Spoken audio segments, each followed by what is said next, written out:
Hello everyone, in this particular video we are going to discuss how to present your answers in theoretical subjects examination like law or audit. So I'm going to discuss my IPCC certified copy of law of November 2016 wherein I had scored a total of 80 marks out of 100, and I'll just discuss what were the key points which impressed the examiner and where did I lose my marks.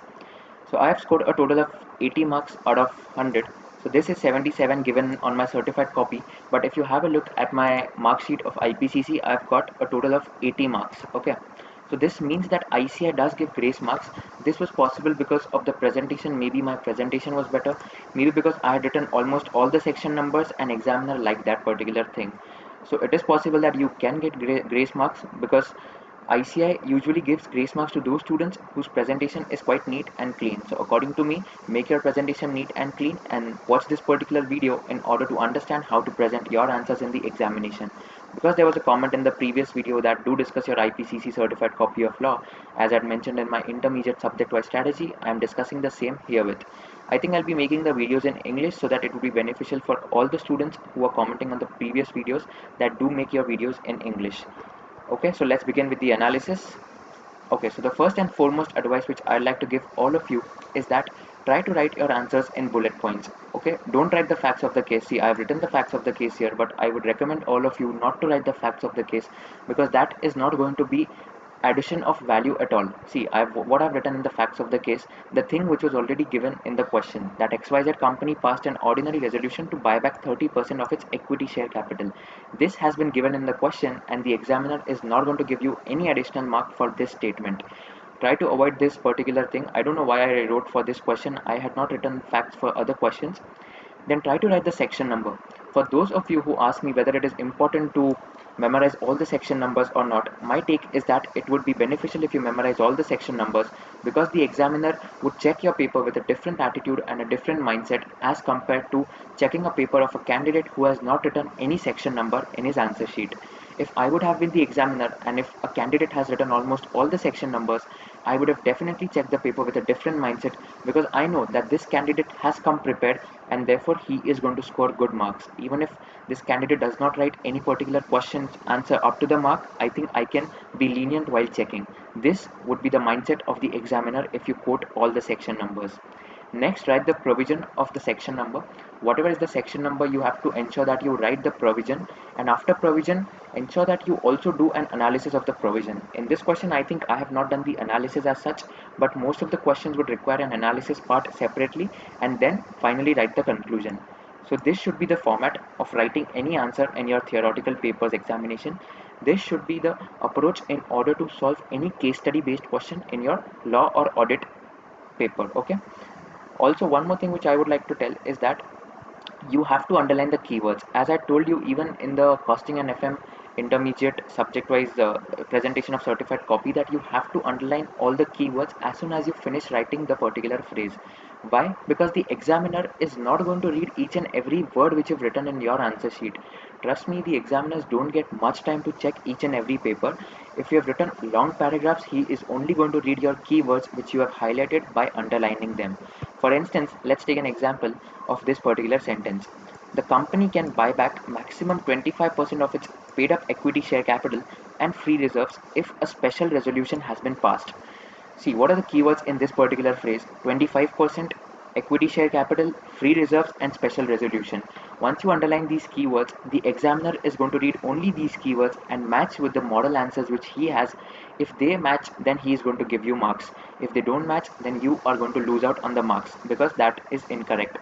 Okay, so try to underline all the keywords as soon as you finish of writing this answer.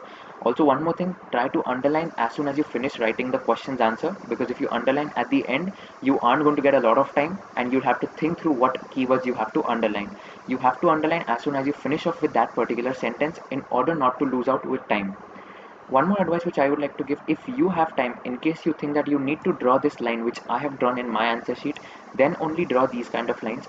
Otherwise, what you can do, you can write the section provisions analysis in the margin which is given on the left side.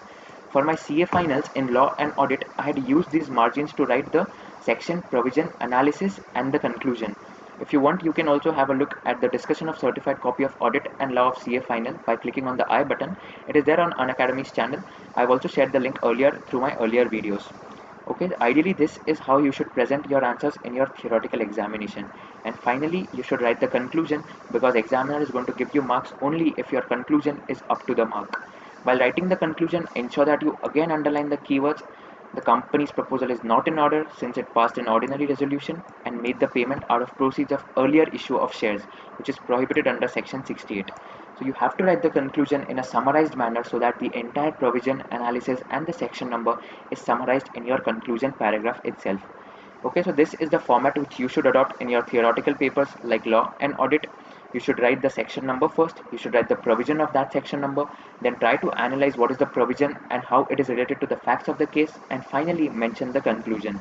This is the format which I had followed in my law examination.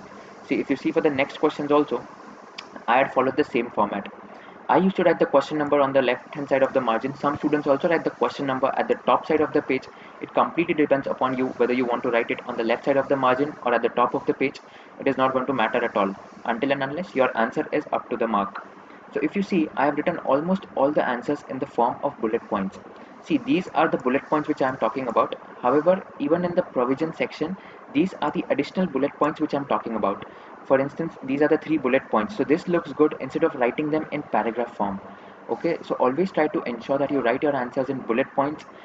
When I was able to write the answers in bullet points, that is why I was able to score good marks. I've scored 7 out of 8 marks in this question also.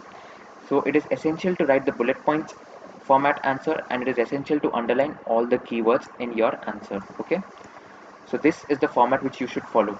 Now, referring about this particular question, if you see, if you remember, I had told you in my earlier video that I had referred Munish Bhandari's reference book for law subject. This particular format was exactly the same as it was given in Munish Bhandari's law book. So if you see, I have not even drawn any particular line over here. I have simply wrote the answer in the format which was there in Munish Bhandari's book. Okay, so paid, promised, partly paid or promised, I have written them in bullet point rather than writing in paragraph form which was there in the practice manual. I thought that if I write in the paragraph form, it is going to be monotonous for the examiner to check the answer, because if you write in paragraph form, he would feel bored to check your paper as compared to a paper which has bullet points. Okay, this is the format which I had referred for my law paper. If you want this particular certified copy, I have already shared this through my first video, that is important gift for CA final students, but this certified copy has also been there in the Dropbox link and the Google Drive link. See, again I've used the bullet points, and if you see, the examiner has ticked on all the bullet points. This is important. Then I wrote the analysis, and finally I wrote the conclusion. I did not draw a line in this particular question because I thought that if I draw a line, it would just consume a lot of space, and instead of that, I started immediately by writing the section number and the provision. Okay, so I've scored 4 out of 4 marks in this particular question because of the format adopted and the conciseness and the accuracy of the answer. Okay, so not every answer would require the section, analysis and the provision format. Some answers which are some questions which are purely theoretical, you will only require the bullet points. Okay, so this was a question on what is grape wine. So in this particular question, I just wrote the definition of grape wine and what are the different types of grape wine. So remember, you have to underline whatever are the different types of grape wine. You have to write the answer in your bullet points form so that you fetch the maximum marks possible. So this is the format which I had adopted in my law answer sheet, because of which I was able to score very good marks. I don't know why I've lost 1 mark here. This was a 4 marker question, but then nevertheless, that does not matter. You have understood the format by which you have to present your answers in the examination. Okay, so remember to underline, remember to write them in bullet points form. Okay, so all the answers, if you see, they are in the same format. This was a case study based question. So section, provisions, analysis and conclusion. Here there is no analysis as such because the analysis is already covered in the provisions part, and therefore I quickly jump to my conclusion itself. Okay, this is how I have written the entire paper of law. You can download this particular certified copy if you want from the first video, and I think that would help you in order to present the answers in the examination. Here I did not follow any particular bullet point, any particular section analysis and the conclusion format, because this was an ethics question and this was not a case study based question. So these were a few questions which we had to write, like how should Mr. Ram resolve the particular ethical dilemma, and this is how I was able to score 2 marks. I think I lost 2 marks in this question. So nevertheless, that's not an issue. I think you've understood how to present your answers in your law examination.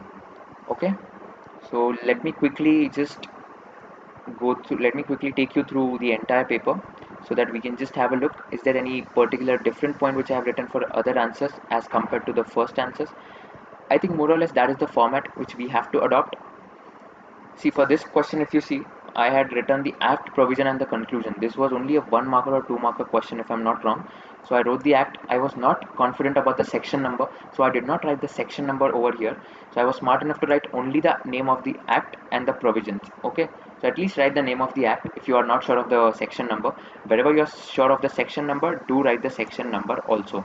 This is the format which you should ideally adopt so that you can fetch the maximum marks. Okay, so I think that is the format which I had adopted, and this is how I was able to score good marks. I don't think there's anything else which I have to discuss through the other answers.